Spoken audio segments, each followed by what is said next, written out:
Let me ask you a real question. What happens when Tier 1 just isn't enough? Do you have an infrastructure that allows your students and teachers to get the support that they need?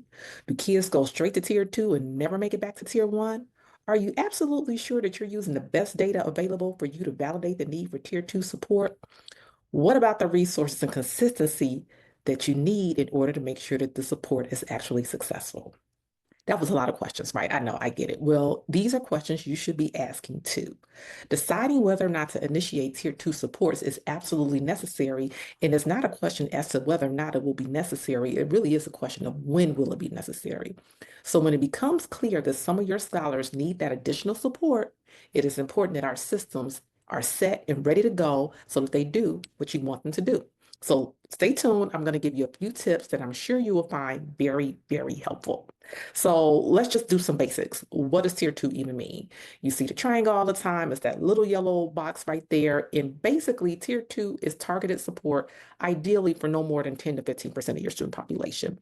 It's small group and how it's facilitated, and you're going to focus on specific skill gaps. It could be academic, behavior, social emotional, trauma response. There are all sorts of reasons why a student or set of students would need Tier 2 support. But really, ultimately, what it comes down to is whatever is happening at Tier 1 wasn't quite enough. And so, therefore, you have to employ some sort of evidence-based strategy like check-in, check-out, self-monitoring, reading interventions, or maybe even a phonics group, right? The key here is that the supports must be matched to the student's need, not to just whatever you have available, right? So you want to monitor students on a biweekly basis using relevant data to make real-time decisions. When Tier 2 is implemented well, it can be a game changer. You'll begin to see skill gaps close. You will have intervened early enough so that no students are getting so far behind that you end up having to refer them for special education services. It allows you time as the classroom teacher or the interventionist to really catch students before the struggle gets too difficult and then allow them to have the support they need so that they can be successful. So the research says very clearly that when schools implement Tier 2 interventions with fidelity, you can see an increase in academic performance for students, improved pro-social behaviors, while also seeing a decrease in discipline referrals, unwanted behaviors, in-school suspension, and even out-of-school suspension. So implementing Tier 2 supports is not just good for kids, it's good for staff as well. And if I haven't said it before, let me pause real quick and make sure that I say this. MTSS is a team sport. No one person should be trying to carry the full load of the MTSS process by themselves. In this case, we're talking about some of the infrastructure decisions you have to make, but then there are also some implementation decisions you'll have to make. So in order to execute Tier 2 well, your system has to be set up for success, okay? Again, no one person should be trying to do everything by themselves. It's not going to work well for you. So what do I need to do, Joyce? Glad you asked. There should be a team where discussions about the infrastructure, resources, and students can happen with a regular cadence.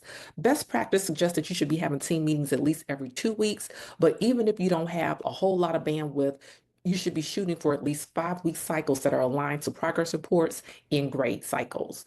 General education teachers, special education teachers, and interventionists, school counselors, psychologists, and even an administrator should participate in these meetings. Everyone's expertise will be valuable in making decisions that are best for students. The other thing you want to make sure that comes into these meetings on a regular basis is actionable data, whether that's a student's attendance, his or her grades, discipline data, observation/qualitative data, any screening data would be helpful. So a strengths and difficulty questionnaire would be helpful, DIBELS data, anything that helps you get a full 360 understanding of the student's needs will be important to discuss during a meeting. Remember, multi-tiered systems of support is integrated, so you want to be really thoughtful and comprehensive in your evaluation of students. Academic concerns may actually be the result of some other social, emotional, or trauma-related response, and that can be true vice versa as well. So a kid might be struggling and having a trauma response because they're getting bad grades, but they might be getting bad grades because they're having a trauma response. So you just have to be really thoughtful about the root cause of the behaviors that you're observing and how you will treat those various observations. You should also make sure that your infrastructure is ready to be executed with fidelity. So that means something as simple as having intervention menus would be helpful. And that could be basically a menu that you have in place so that everyone knows these are the things we do for reading deficits. These are the things we do for math deficits. These are the things we do for anger management. These are the things we do for self-regulation. Like all of those things should be predetermined and should be outlined so that there's no guessing as to what we do when the time comes to do it. It should be spelled out clearly and be based on relevant data. So a good menu not only has what you will do, it should also indicate the decision rules that will allow you to know the entry and exit criteria for those interventions. Tiers are where students go to visit, not live. So a kid might go to a tier 2 intervention, but they should not remain in that exact same tier 2 intervention all year long. A student might need a tier 2 support in math, but not need it in reading. They might need it in behavior, but not need it academically. So students, again, are very dynamic. And so we have to have an infrastructure that can respond to that level of dynamic need, okay? So once your infrastructure is established, it is really important to make sure that all of the adults, all of the team players on your MTSS team have the requisite professional development so that they can implement those interventions with fidelity.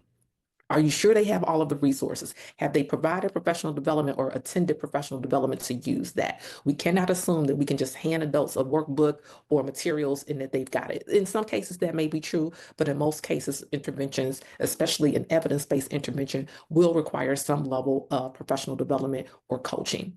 When we talk about tier 2 interventions, you want to have progress monitoring every 2 weeks. And when you're doing that progress monitoring, you're collecting data and you are determining whether or not students are making progress over their 2-week incremental check-ins. So you might not see any improvement right away at the first 2 weeks, but by the second or third 2-week cycle, you should begin to have evidence that the student is performing and is getting better because of the intervention. If things are not working, the student isn't getting any better, then you should be able to, in your team setting, go back and think about how you can adjust that intervention so that it actually does what it's supposed to do.